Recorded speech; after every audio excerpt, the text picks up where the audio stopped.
Bienvenue à l'événement En route vers le NCH. Alors, je me présente, Karine Martin, je suis conseillère aux communications pour le projet et je suis accompagnée de mon collègue Jean-Thomas Grantam, qui est également conseiller en communication pour le projet du nouveau complexe hospitalier. Alors, on va agir comme maître de cérémonie pour la présentation d'aujourd'hui. Dans une perspective de développement durable, faciliter la mobilité des employés en proposant diverses alternatives, voitures, transports en commun, transports actifs, qui répondent à vos besoins est un incontournable dans le développement du projet. Il est donc devenu primordial pour la direction clinique du nouveau complexe hospitalier d'organiser cet événement pour répondre à vos questions aujourd'hui. Nous saluons la présence de M. Beaumont, qui vient. Voulez-vous saluer où vous avez un petit peu de temps ou Regardez. c'est bien ça. C'est bien, on est bien content. Je vais vous donner le micro pour les gens visio. Non, mais écoutez, moi, ça m'intéressait. J'étais intéressé de voir également ce que les employés allaient recevoir comme information. Donc, j'ai dit, ils vont venir me payer une petite visite, là. Fait que, bonjour tout le monde. J'espère que vous allez bien. Alors, on est bien content que vous soyez avec nous aujourd'hui. Donc, je salue également la présence de M. Luc Gagnon, directeur de la direction clinique du nouveau complexe hospitalier. M. Luc Richard, directeur de la planification des services du réseau de transport de la capitale. Mme Anne-Marie Gargano, développement durable au CHU de Québec, conseillère au développement durable. Mme Chantal Douville, coordonnatrice à la planification des travaux immobiliers du nouveau complexe hospitalier. Mme Geneviève Dupuis, adjointe au PDG, Relations médias et projets spéciaux. Et également Martine Journeau, chef de service à la direction des services techniques qui s'occupe, entre autres, de tous les stationnements au CHU de Québec. On est privilégiés aujourd'hui parce que sachez que ces gens-là ont travaillé depuis le tout début sur le projet. Alors, ils savent de quoi ils parlent, ils connaissent vos inquiétudes et vos préoccupations. Donc, notre conférence, je tiens aussi à saluer les gens de mobilité qui sont avec nous aujourd'hui, qui sont des experts en matière de mobilité. Puis sachez que ces gens-là nous ont accompagnés dans toutes nos démarches pour mettre en place ce qu'on vous présente aujourd'hui. Notre conférence va se dérouler sous forme de panel. Nous allons poser des questions à nos invités quant au transport en commun, au transport actif et pour terminer, en transport en voiture. Notez qu'à la fin des présentations, j'ai Jean-Thomas, il ira dans la salle à votre rencontre pour vous permettre de poser vos questions aux invités. Soyez également au fait que la conférence d'aujourd'hui, elle est filmée. Donc, s'il y a des gens dans vos équipes qui n'ont pas pu venir aujourd'hui, je vous rappelle, et c'est important, le site web qu'on a mis en place pour vous, les gens qui iraient travailler au NCH, www.chudequebec.ca/NCH-info avec un S. Alors, dans la semaine du 10 février, la conférence à laquelle vous assistez aujourd'hui, elle va être filmée, elle va se retrouver sur le site web. Alors, voilà, donc, et on va vous aurez l'occasion de poser vos questions à la fin. Donc, débutons dès maintenant avec notre premier invité, M. Luc Richard, qui est du réseau de transport de la capitale, qui a accepté gentiment notre invitation afin de nous donner des informations quant au réseau de transport en commun. Bienvenue, M. Richard. Permettez-moi de cette première question. D'accord. Pouvez-vous nous expliquer en quelques mots ce qu'est le nouveau réseau structurant de transport en commun? Oui, tout à fait. Tout d'abord, merci beaucoup de nous avoir invités. Comme vous le savez, il y a des kiosques en ce moment aussi à l'entrée. Donc, s'il y a des gens qui ont des questions plus précises sur divers services, les gens du RTC sont là pour répondre à vos questions. Le nouveau réseau structurant, c'est l'ajout d'une ligne de tramway de 23 km sur le tronçon le plus achalandé en ce moment de la ville de Québec. C'est la façon de nous donner la capacité pour continuer à améliorer les services de transport en commun. C'est aussi l'ajout d'un service de trambus qui va relier l'est de la ville à l'Université Laval. Et, encore très important pour le nouveau centre hospitalier, c'est l'ajout en fréquence de la redistribution de nos services de Métrobus qui vont, entre autres, certains parcours vont passer sur le boulevard Henri Bourassa, donc directement en face du nouveau centre hospitalier. Finalement, le réseau structurant, c'est oui le tramway, oui le trambus, les métrobus qui s'ajoutent, mais c'est aussi des pôles d'échange où ça va être facile de faire des transferts. Et finalement, c'est aussi l'ajout de près de 5000 places de parcs-bus dans la périphérie qui vont permettre d'utiliser le nouveau réseau. Donc, beaucoup d'options pour les gens et beaucoup de capacités supplémentaires pour transporter la ville de Québec. Alors, merci beaucoup, M. Richard. Donc, on va continuer avec la deuxième question. Nous autres, on a rencontré beaucoup de gens et on le sait, hein, d'ici la fin 2020, les premières équipes déménageront dans le nouveau centre intégré de cancérologie qui va se retrouver sur le site de l'hôpital de l'Enfant Jésus. Est-ce que le RTC va bonifier l'offre de transport en commun pour le NCH à ce moment-là? Oui, le RTC a entamé, dans le fond, la révision de son réseau en 2019. On a sorti un plan stratégique. Puis, pour arriver avec le nouveau réseau structurant qu'on expliquait dans la diapo précédente, on a entamé la révision complète du réseau, une révision majeure qui n'avait pas été faite depuis plusieurs années. En 2019, on est allé dans les secteurs de Saint-Augustin, du nord-ouest de la ville et de l'aéroport. Déjà, les résultats dans ces secteurs-là sont très encourageants. On a des hausses d'achalandage partout. Donc, les nouveaux services sont appréciés et fonctionnent. Pour le nouveau centre hospitalier, on est, comme je le disais tantôt, avec les kiosques, vous pouvez voir les détails, on propose en ce moment à la population la révision du secteur Beauport comme origine, c'est-à-dire on amène les gens de Beauport partout à la ville. Et puis, cette révision-là, elle va donner lieu à des nouveaux services, des nouveaux express. Donc, ça va améliorer aussi les services qui passent par ou à proximité du nouveau centre hospitalier. Entre autres, dès 2020, on prolonge le parcours 61 qui passe sur la 41e et qui vient jusqu'à l'Enfant Jésus. Bien, aujourd'hui, il arrête à la 41e et on va le prolonger jusqu'à l'Enfant Jésus pour offrir ce service-là qui amène, dans le fond, les gens à partir des galeries de la capitale et jusqu'à l'Enfant Jésus. Ça donne une option de plus. On va prolonger aussi, on va augmenter la fréquence sur les parcours 133 et 136 aux heures de pointe. Et puis, on va aussi améliorer la desserte avec le 54 qui vient de Beauport et qui va passer par l'Enfant Jésus ainsi que il va se rendre jusqu'à l'Hôtel-Dieu. Donc, ça, c'est les nouveautés qui vont être en place dès 2020 pour le nouveau centre hospitalier. Parfait. On sait, hein, le projet du NCH va se poursuivre jusqu'en 2026 avec les derniers déménagements des équipes de l'Hôtel-Dieu vers le NCH. Ça va être quoi le portrait du transport en commun autour du NCH à ce moment-là? À la fin des travaux, ce qu'on va avoir autour du NCH, c'est 4 métrobus. Comme vous pouvez voir, c'est les lignes vertes sur l'écran. Donc, il y a 4 métrobus qui vont passer à moins de 300 mètres des portes du NCH, soit sur Henri Bourassa, soit sur la 18e rue. Ces métrobus-là, ils viennent un petit peu partout dans la ville. Il y en a qui viennent de Beauport, il y en a qui vont venir du nord de Charlebourg, il y en a qui viennent un peu plus de la Haute-Ville, des secteurs de Saint-Sauveur qui vont passer par là. Donc, ça vient desservir une clientèle qui vient d'un petit peu partout dans la ville. Et puis, ça va aussi nous donner des zones de connexion très importantes pour les gens qui utiliseraient le tramway, par exemple. Il va y avoir des zones de connexion entre un service fréquent et un autre service fréquent, donc tramway à métrobus, au coin de la 18e, au coin de la 41e. C'est des endroits où vous allez pouvoir aussi connecter. Donc, ça. Puis, j'ajouterais à ça les parcobus d'envergure qui seront tous en fonction là, à terme et qui vont permettre là aussi plus d'options pour les gens qui se destinent là, au nouveau centre hospitalier. Alors là, vous nous parlez de parcobus, vous nous parlez d'une nouvelle desserte. Donc, est-ce qu'on peut conclure que le service va être plus rapide, plus efficient? Écoutez, on a des équipes de modélisation chez nous, puis tout le réseau, on l'a modélisé, puis on a évalué à partir des différents secteurs de la ville, en combien de temps les gens vont pouvoir se rendre à une destination donnée. Donc, on a fait l'exercice pour le nouveau centre hospitalier. Avec la collaboration de la direction, on a eu accès aux codes postaux des employés. Donc, ce que vous voyez à l'écran, ça représente les codes postaux des employés. Donc, les zones, là, puis les pourcentages qui sont là, c'est en fonction des gens qui travaillent au NCH. C'est comme ça qu'on a fait la modélisation. Ce que vous pouvez remarquer, aujourd'hui, à terme, à terme, c'est 55% des gens, tout ce qui est la zone verte et verte foncée, c'est 55% des gens qui vont pouvoir accéder en transport en commun à l'Enfant Jésus en moins de 40 minutes.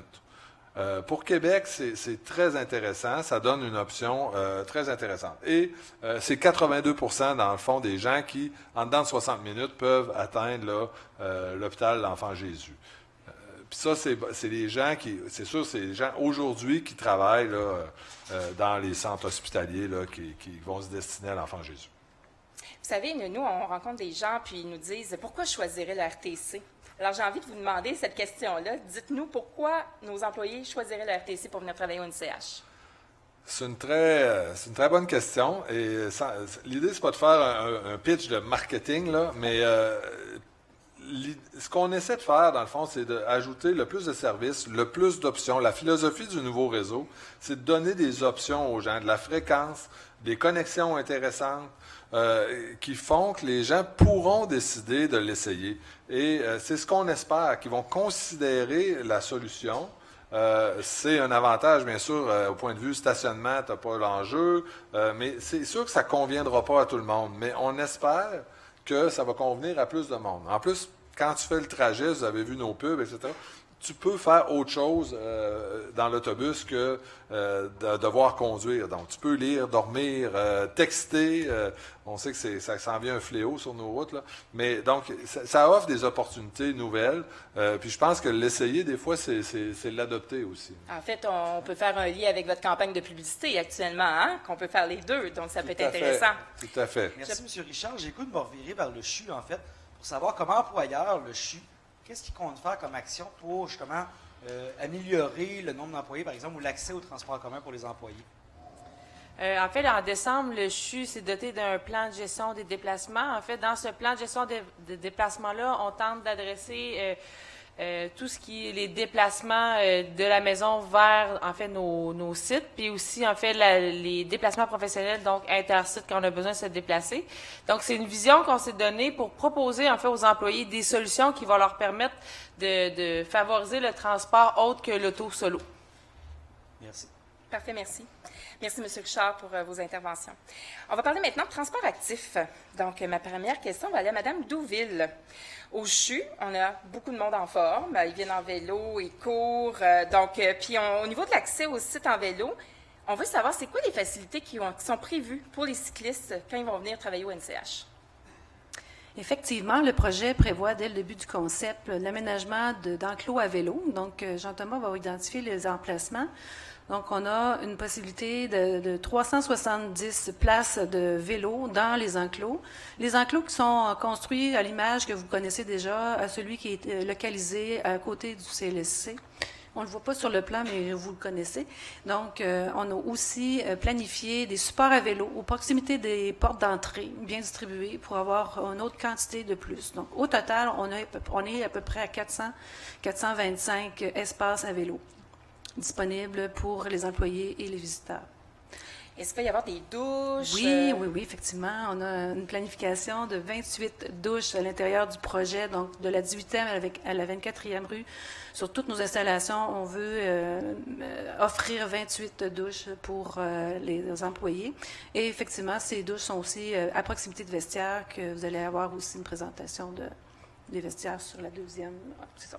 J'avais une question pour Mme Douville. On voit dans votre image un beau parcours en verre, parcours de marche arrêt sportif. Pouvez-vous nous en dire un petit mot? Ben oui.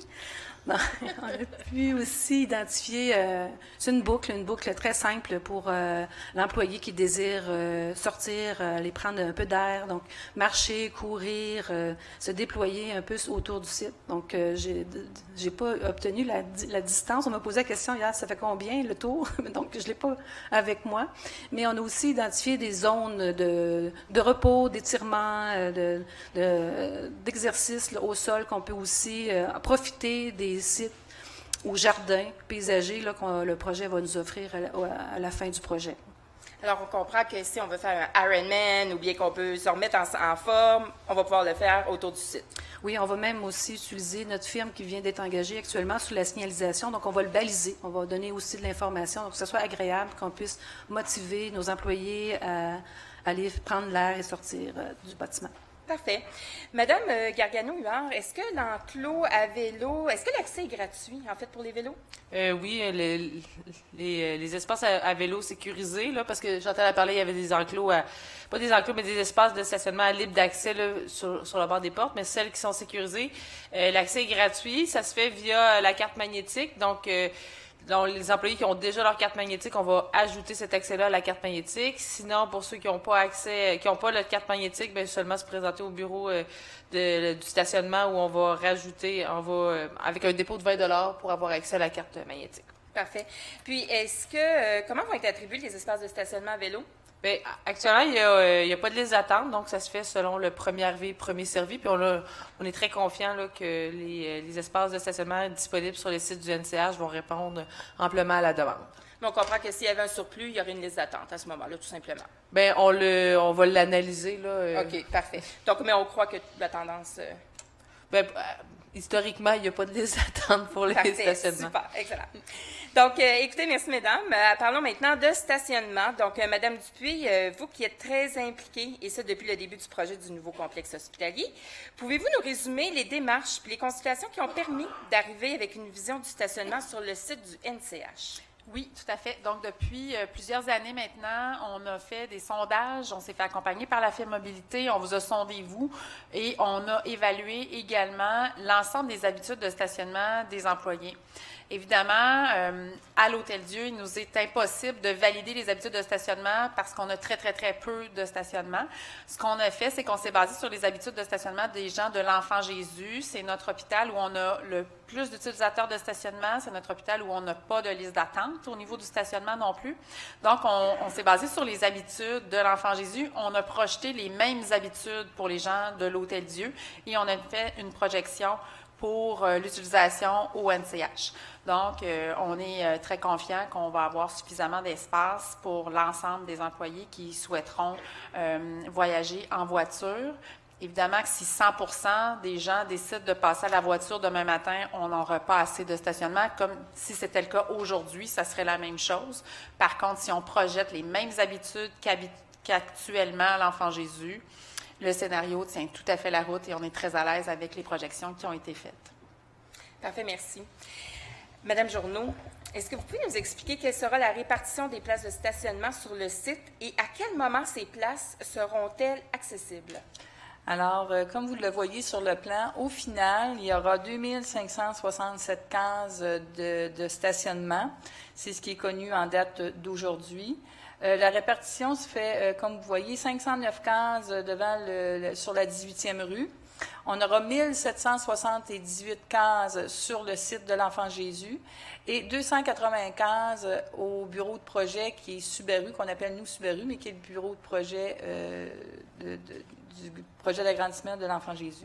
La répartition des cases, si vous voyez sur le plan, j'attire votre attention sur le fait qu'en novembre 2020, nous aurons la livraison de 1071 cases en souterrain.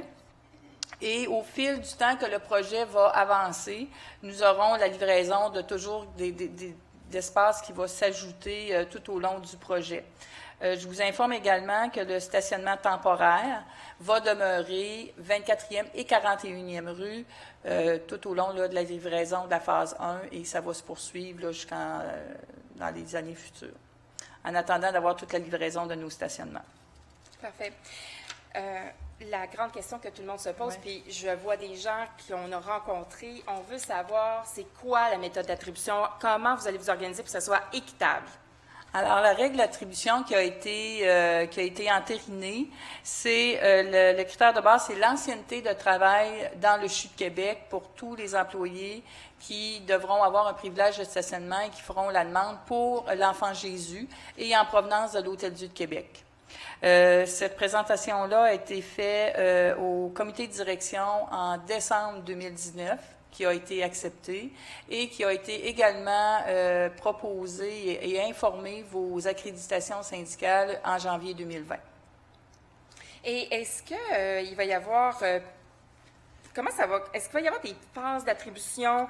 Est-ce qu'on va rebrasser les cartes? Comment ça va fonctionner? Ouais. Alors, dès la première phase, qui est prévue pour l'automne 2020, donc pour tous les employés qui vont provenir de l'Hôtel-Dieu, qui vont aller travailler au CIC, au RO, et tous les gens des centres de recherche et tous les gens actuellement de l'Enfant Jésus, qui vont demeurer à l'Enfant Jésus, bien entendu, vous pourrez vous inscrire une première période d'inscription qui sera prévue au printemps 2020.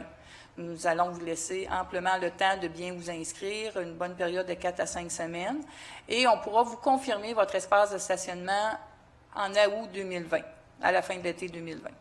Est-ce que je comprends bien, Martine, que pour la phase 1, même les gens de l'Enfant Jésus qui ont déjà un stationnement, par exemple, dans le temporaire, vont devoir se réinscrire et selon l'ancienneté, on va donner le choix, dans le fond, entre le nouveau stationnement souterrain ou les stationnements temporaires aux employés selon une base de l'ancienneté. C'est bien exact, ça? Exact. Donc, on comprend que, bien sûr, il va y avoir beaucoup de communications qui vont être faites à cet effet-là. C'est pas grave si vous n'avez pas noté aujourd'hui, là. Nous, on va vous faire signe, on prend ça à cœur. Donc, vous allez bien informer à quel moment vous allez pouvoir vous inscrire, à quel moment ça va être confirmé, les zones de stationnement, les prix. Donc, surveillez les communications à cet effet-là. Ça va être fait via vos gestionnaires, via le site web dont on parlait tout à l'heure. Puis, on va faire des kiosques et tout ça. Donc, ne soyez pas inquiets. Et comment être équitable avec les gens je prends en gros dans l'Hôtel Dieu, les gens qui arrivent à la fin du projet, plus en 2026? Alors, et oui, pour poursuivre, pour être équitable, justement, donc on va faire exactement ce qu'on a fait pour la première attribution à la première phase. Donc, les gens devront se réinscrire. Bien sûr, on va reprendre les inscriptions de ceux qui sont venus en première phase. Vous devrez tous vous réinscrire et puis on va réattribuer selon l'ancienneté des employés. C'est comme ça qu'on va le faire. Donc, si on comprend bien, pour être sûr que tout le monde comprenne aussi en visioconférence et en la salle, il y a une première phase d'attribution selon l'ancienneté d'embauche au printemps. En 2026, avec la grande vague des gens de l'Hôtel Dieu qui vont venir rejoindre les autres sur le site NCH, on va refaire ce qu'on dit en anglais un call brass. On va rebrasser les cartes, reprendre tout le monde du site sur la base d'ancienneté pour redistribuer une autre fois les stationnements. C'est bien ça? Oui.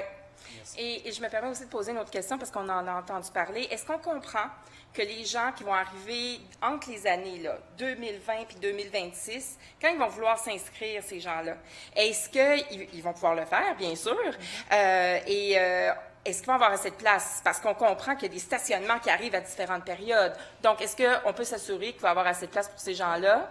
Bien, comme Mme Dupuis l'a expliqué en début, juste avant moi, il y a des études qui ont été faites. Hein? Donc, les études ont été faites par rapport au déplacement actuel des gens.